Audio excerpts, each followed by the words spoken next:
अमरावतीच्या वरुडमध्ये जर आपण पाहिलं तर एका 16 वर्षीय अल्पवयीन मुलीचे तिच्या आईवडिलांनीच केस कापल्याचा धक्कादायक प्रकरण समोर आलेलं आहे। त्याचं कारण असं की मुलीकडे जर आपण पाहिलं तर बाहेरचा मुलगा वाईट नजरेनं पाहतो आणि त्यामुळे जे आहे ते स्वतःच्याच मुलीचे जे आहे ते केस कापल्याचा प्रकार समोर आलेला आहे। त्यानंतर आता आईवडिलांवर गुन्हा दाखल झालेला आहे। दुसरीकडे मुलीला जर आपण पाहिलं तर बाल निरीक्षक गृहामध्ये पाठवण्यात आलेलं आहे। आपल्यासोबत बाल कल्याण समितीच्या सदस्य सुचिता बर्वे मॅडम आहेत। मॅडम नेमका काय प्रकार आहे, काय सांगणार?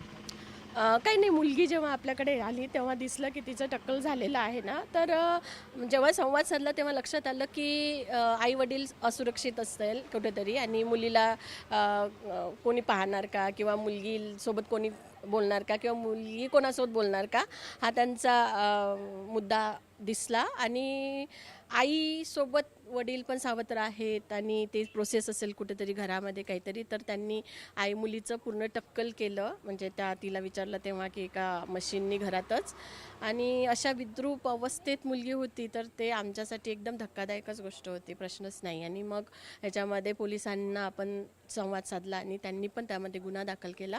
आणि आज समाजासाठी ही गोष्ट खूप महत्त्वाची आहे की आईवडिलांना वाटते की मुली ह्या कुठे जातात आणि मग त्या कोणा मुलासोबत फिरतात, तर त्याला रोखण्यासाठी तुम्ही तिचं जर टक्कल कराल किंवा तिला विद्रूप कराल तर ही अमानवीय वृत्ती आहे, त्यांची अमानवीय कृती आहे।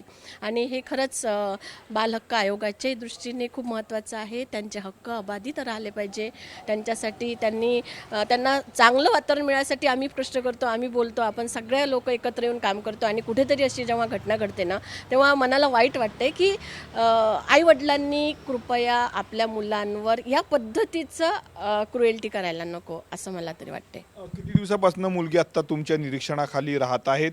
काय काय चौकशी दरम्यान तिने काही गोष्टी सांगितल्या, काय सांगणार? नाही, मुलगी आमच्याकडे आहेत का 4-8 दिवस झालेत आहे आणि मुलगी छान आहे, व्यवस्थित आहे। तिने सांगितलं की माझ्याकडे माझे वडील आहेत, ते सख्खे वडील पण आहेत, तिला चांगले आहेत ते पण, आणि तिचा काही एवढा रोष नाही, ती बोलतच नाही जास्त। ती म्हणते की आता माझ्यासोबत जी गोष्ट झाली आहे ती झाली, असं काही रोष नाही की माझ्या आईवर की राग किंवा असा खूप असा रोष नाही आहे तिचा, शांत आहे मुलगी, खूप छान। किती दिवस तुमच्या निरीक्षणाखाली ती मुलगी त्या ठिकाणी? निरीक्षणाखाली असणं आणि पुनर्वसन करणं ह्या 2 गोष्टी आहेत सर।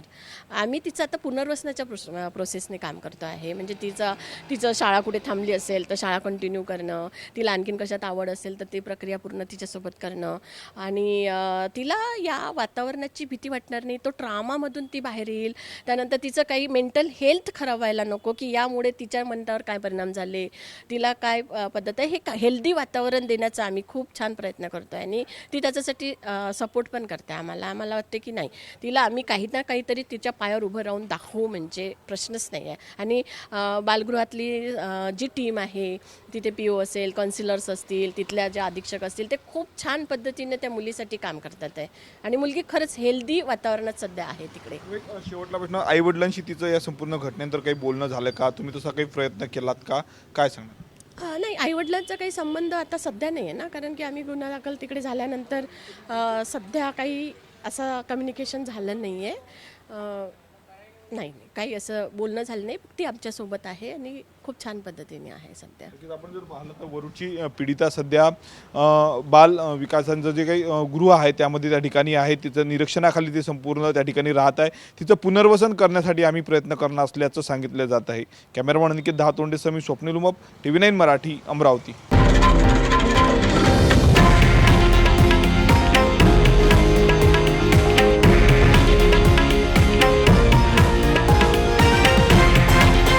हे आहे देशातील नंबर 1 न्यूज नेटवर्क आणि आपण पाहत आहात TV9 मराठी, एकमेव।